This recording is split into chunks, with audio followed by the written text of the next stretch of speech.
In the picturesque corner of New England, in the state of New Hampshire, lived a young girl named Elizabeth Marriott who was a sophomore in college. At 19, Lizzi, as her friends called her, loved spending weekends on the ocean shore, enjoying the fresh breeze and the coolness of the waves. During these walks, she would often lose herself in thoughts about her future, making grand plans. However, it never crossed her mind that very soon her life would be tragically cut short, leaving her parents unable to look at the boundless ocean without a heavy heart. Lizzi was born in the neighboring state of Massachusetts in 1993. She grew up in a loving and friendly family along with her younger brother. From a young age, the girl showed an extraordinary love for animals, especially aquatic creatures. Once, she even rescued a frog she found on the road, carefully carrying it to the nearest stream. After graduating from high school in 2011, Lizzi enrolled in a local college. In addition to her studies, Elizabeth actively engaged in volunteer work focused on animal rescue. And in the fall of 2012, she fulfilled her dream by transferring to the University of New Hampshire as a sophomore to study marine biology. This step brought her closer to her dream career in this field. To save on housing, Lizzi moved in with her aunt and uncle in the town of Chester. After classes, she worked part-time as a manager at a Target store. Her classmates and co-workers described her as a sincere, friendly girl who was always ready to help. But one day, this trait would play a cruel trick on her. On an ordinary Tuesday, October 9, 2012, Lizzi was at the university almost until evening. Around 8, she stopped by home, leaving a note for her aunt saying she was going to visit a friend and promising to be back by midnight. But neither at midnight, nor at 1, nor at 2, nor even on Wednesday morning did Lizzi return. Her relatives assumed that perhaps the girl had stayed overnight at her friend's and went straight to class in the morning. But another day passed, and Elizabeth still hadn't shown up at the doorstep. The next morning, October 11th, Lizzi's worried aunt called her parents, hoping they knew where their daughter was. But her father admitted that he himself had been unable to reach her for several days. Without wasting time, despite the 2-hour drive from Chester, her parents quickly gathered and set out to search for their daughter. On the way, they notified the police about Lizzi's disappearance. Unfortunately, none of her relatives knew which friend the girl had gone to visit that fateful Tuesday. Law enforcement immediately launched an active search for the missing student. Her phone was turned off, there was no activity on her social media or bank accounts. Initially, detectives suspected that Lizzi might have been in a car accident. But soon her car was found undamaged in the university campus parking lot, with no clues as to the girl's whereabouts. Desperate parents turned to the public, promising a $10,000 reward for information that would help find their daughter. Police questioned all of Lizzi's friends and acquaintances and learned that she was last seen visiting Kat McDonough on October 9, whom she had recently befriended at work at Target. Co-workers said the girls sometimes hung out together after their shifts. When Lizzi's disappearance became known, her friend Nate, aware of her visit to Kat, messaged her asking if Lizzi had been at her place. To which Kathryn replied, "No, she didn't come to my place, I didn't see her."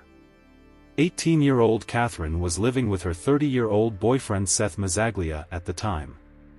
They had met a year ago in a theater where they were both actors. Seth had graduated from the same University of New Hampshire as Lizzi with a degree in theater arts. In addition, he had paramedic training and a black belt in karate. Seth's main job was at an electronics store where he worked as a sales associate, and in his free time he taught martial arts. Seth started dating Kat when she was only 17, and as soon as she turned 18, he suggested they move in together. They settled into his apartment in the city of Dover. Kat's colleagues noticed how much the girl changed after starting a relationship with Seth. She became withdrawn, distanced herself from friends, and stopped communicating with her family.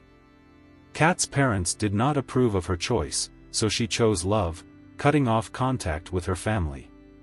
When law enforcement was investigating Lizzi's disappearance, they stumbled upon the horrifying details of Seth and Kat's life. The couple practiced. Seth was the dominant and Kat was his submissive. Online, the girl posted an ad under the pseudonyms Actress Vampire and Miss Scarlet, in which she wrote, "My lord and I are looking for a non-professional slave girl and housework. The master is 30 years old. I am a neutral form who completely obeys him, keeping my emotions to myself. We also have a cat that needs to be taken care of. We expect the new girl to maintain order in the apartment, washing dishes, doing laundry, preparing food. She must be available for at any time of the day or night. We don't want her to have a job outside the home. All her actions will only take place with the master's approval." Investigators were convinced that Seth and Kat were involved in Lizzi's disappearance. The girl went missing on October 9th, and by the 12th the couple was called in for questioning. They were interrogated separately. Kat denied seeing Lizzi on the eve of her disappearance. After 2 hours, she refused to answer questions and was allowed to go home. However, Kat stayed to wait for her boyfriend's interrogation to end. Unlike his girlfriend Kathryn, Seth Mazzaglia did not deny the fact that Elizabeth Marriott had indeed visited them that evening. During the interrogation, which lasted a whole 11 hours, the man admitted to having with both girls, tying them up with ropes. However, at some point, according to him, the unthinkable happened: Lizzi accidentally died. Seth said that after Elizabeth's death, he and Kat took her body to the city of Portsmouth, where the Piscataqua River meets the Atlantic Ocean. It was there that they disposed of the body, throwing it into the water, and then returned home. The contents of this interrogation were carefully classified, so the details of Mazzaglia's story remained known only to the police. After his confession, law enforcement officers, accompanied by Seth, headed to the place where, according to the man, they had left Lizzi's body. Mazzaglia pointed to an island in the middle of the Piscataqua River, known for its powerful tides and currents. That's where he was arrested and charged with murder. Elizabeth's parents, upon hearing this terrible news, admitted that deep down they felt their daughter was no longer alive. On October 13th, a Saturday, a candlelight vigil was held in memory of 19-year-old Lizzi Marriott. Meanwhile, the investigation continued. A search of Seth and Kat's apartment, cluttered with disorder in all 3 rooms, yielded no evidence. But in a trash can near Mazzaglia's house, detectives came across a bag containing men's underwear, a pair of black leather gloves, and a fluffy rug. Later, the examination would reveal traces of DNA on the underwear belonging to both Seth and Lizzi, indicating their close contact. Entire search teams spent weeks combing the Piscataqua River, hoping to find the girl's body, but to no avail.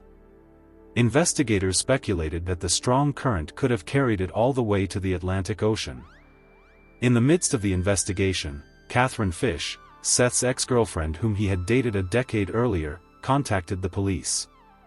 Despite not having seen each other since then, the woman decided to tell the truth about her ex-boyfriend. According to her, at the beginning of their relationship, Mazzaglia seemed extremely attentive and caring, showering her with flowers and compliments and giving his beloved almost all his time. However, when it came to intimacy, Kathryn discovered that Seth was simply obsessed with practices. At first, she felt like she had ended up in the plot of an erotic novel like 50 Shades of Grey. But the longer she stayed with Mazzaglia, the more cruelty he displayed towards her. In addition, he often shared with the girl his chilling fantasies about murder. Once, Seth grabbed Kathryn's throat with such force that when she begged him to let go, he only squeezed harder. This incident horrified the girl, making her consider breaking up. But by that time they had already moved to another city where Kathryn had no family or friends. She simply had nowhere to go, and besides, she had no money, so the girl continued to live with Seth in his apartment. And soon he began complaining that Kathryn was not enough for him and they needed to find a third partner. Mazzaglia would occasionally bring new girls home, but none of them stayed long. Life with him was becoming unbearable for Kathryn, but she was afraid to run away, fearing that Seth would track her down, take her back, and do something terrible. Only after a few months did the girl finally dare to leave him without warning. Luckily, she managed to travel 1,000 kilometers to her parents' home. Since then, she has never seen her ex-boyfriend again. 2 days after Seth Mazzaglia's arrest, his current girlfriend Kat McDonough met with her lawyer and recorded a video confession. According to her, Lizzi was indeed at their apartment on October 9. First, the three of them watched a movie together, and then started playing strip poker. Kat claimed that in the process of the game, all three of them got aroused and decided to have to which Lizzi allegedly agreed. It all started with kisses and caresses, and then Seth suggested tying up Marriott with ropes, and she did not object. Kat even drew a diagram of how exactly her boyfriend had bound their new acquaintance with ropes. According to the girl, at first everything was going normally, but at some point, when Lizzi was lying on the floor tied up, she had a seizure. She began to suffocate, and a few seconds later she lost consciousness and died. However, Elizabeth's loved ones refused to believe that she could voluntarily engage in intimacy with people she barely knew. Kat's entire story seemed like a ridiculous fabrication to them. Moreover, the girl's friends knew that she was dating Brittany and would not have cheated on her beloved, as she cherished this relationship very much. 2 months after the tragedy, Kat McDonough was arrested and taken into custody, charged with 3 counts of obstructing justice and the investigation. As it became known, while behind bars, Kat corresponded with Seth.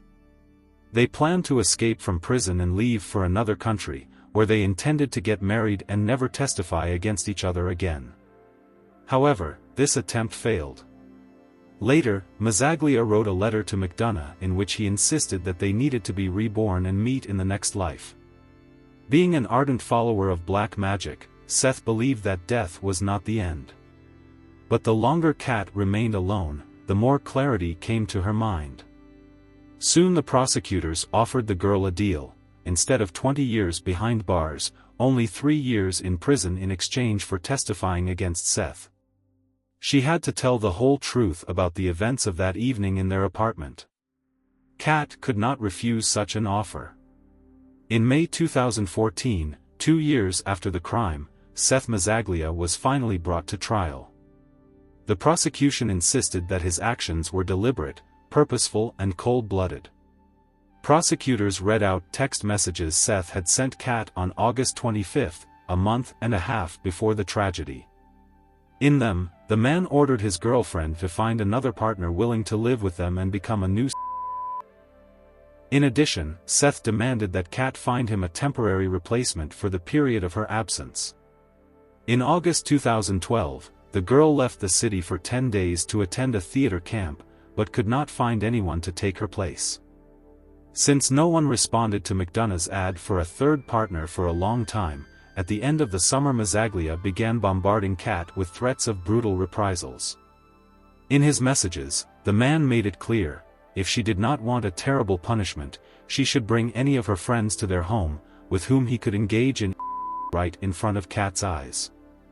And so in 2014, finding herself in the dock, Kat McDonough agreed to a deal with the investigation and laid out a new version of the events of that fatal night when Lizzi Marriott died.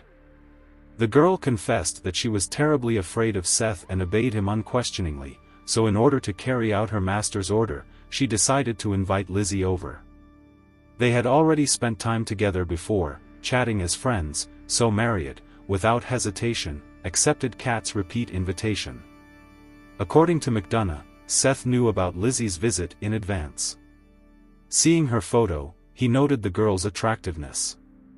Lizzi did indeed appeal to Mazzaglia's taste. As Kat recounted, on October 9 at 9 p.m. Marriott arrived at the couple's home. Turning on some movie in the background, the trio decided to play strip poker. In this way, Seth and Kat hoped to get their guest in the mood for. The room was dimly lit, the young people were joking, laughing, and continuing game after game.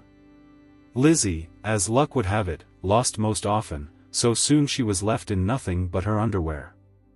When the girl lost again, Mazzaglia suggested she kiss Kat, but Marriott refused, explaining that she would not do it because she was in a serious relationship. Then Seth tried to persuade Lizzi to move to another room for but she said no for the second time. 2 refusals in a row infuriated the man to no end. While the girl sat on the floor watching a movie, Mazzaglia went out, only to return in black leather gloves and with a rope. Perching himself on the sofa right behind Marriott's back, he suddenly threw the rope around her neck and strangled her, after which he fulfilled his long-standing fantasy: he had close contact with the lifeless body. All this time Kat sat next to him, as if paralyzed by horror, not trying to stop the frenzied Seth or even somehow help her friend. At 10:49 p.m. Mazzaglia called his acquaintance Roberts, informing her that he needed help, and asked her to come urgently. The girl arrived with her boyfriend Paul shortly after 11 p.m. Entering the apartment, they saw Seth sitting on the bed, and at his feet lay Lizzi's dead body, dressed only in underwear with a plastic bag over her head. Meanwhile, Kat was in the kitchen, sitting on the floor in the fetal position and rocking from side to side. When her friends asked what had happened, Mazzaglia could not give a clear answer. Vaguely saying, "This time it went too far," he repeated this phrase over and over again, calmly perched on the bed. Roberts and Paul decided not to interfere. After advising Seth to call an ambulance, they left, not wanting to have any extra trouble with the police. According to Kat, as soon as the guests left the apartment, Mazzaglia approached her, held out his hand and said, "Darling, we'll handle this. You're with me, right?" McDonough did not dare to contradict her master. Around 1 in the morning, Seth and Kat wrapped the lifeless Lizzi in a tarp, stuffed her into a suitcase, and carried her to her car parked near the house. Then they headed to the island in the middle of the Piscataqua River. Having covered 20 kilometers by country roads, bypassing toll sections of the road, the couple reached the coast. After dragging the luggage along the path to the observation deck above the cliff, they jointly retrieved Marriott's body and Seth pushed it off the rock. Unfortunately, the water was low, and the girl fell onto the coastal rocks, remaining in plain sight. Mazzaglia ordered Kat to go down and throw the dead Lizzi into the river, citing the terrible fatigue that would not allow him to climb back up the cliff. McDonough had to descend to the foot of the cliff alone. There she buried the lifeless body with stones, and then dragged it into the water. Afterwards, having cleaned the traces in the Marriott's car, Seth and Kat drove the vehicle to the campus parking lot and left it there. They had to walk about 10 kilometers to get home. The next day, the couple got rid of the evidence.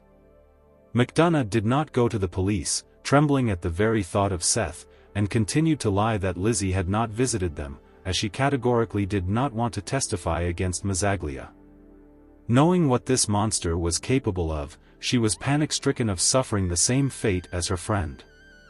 During the trial, Kat would break into sobs time and again, but not a single tear could be found in her eyes. And when the prosecutor asked why she was crying without tears, McDonough replied that she herself did not know, but had seen their cat do the same. Seth's lawyer, on the other hand, argued that his client's second version was a complete fabrication. He claimed that Kat was a professional actress and a desperate liar, and the only truth was the one where Marriott's death during intimacy was called an accident. The defense did not deny that Mazzaglia helped dispose of the body, but insisted on his innocence in the girl's death. McDonough's side claimed that at the time of the tragedy, she was completely isolated, cut off from friends and family. Seth controlled her every move, forcing her into intimacy up to 10 times a day. One of the key pieces of evidence of Mazzaglia's guilt was a pair of black leather gloves with Lizzi's DNA found in a trash can near the house.